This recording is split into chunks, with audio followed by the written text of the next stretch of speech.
Hey everybody, and welcome back to our channel. So in this video I'll show you how to hide your work experience on LinkedIn, whether it's your current job or something from the past, without deleting from your profile. So for that, first of all, go ahead and simply open a browser in your PC and then search for linkedin.com in the search bar. Once you search for it, you want to go ahead and simply log into your account, and once you're logged into your account, go ahead and tap on your profile icon, then tap on settings and privacy. Inside settings and privacy, simply tap on visibility. Inside visibility, you'll then be able to find tons of options. From these options, simply select edit your public profile, and then inside here in your right hand side, you'll then be able to find different options.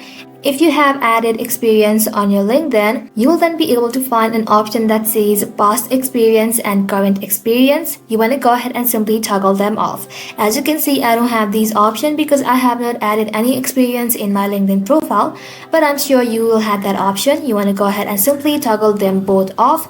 This will hide those roles from your public LinkedIn profile, which is perfect if you want more privacy or a cleaner look. And that's it guys. If you found this video helpful, don't forget to like and sub, and I'll see you in the next one.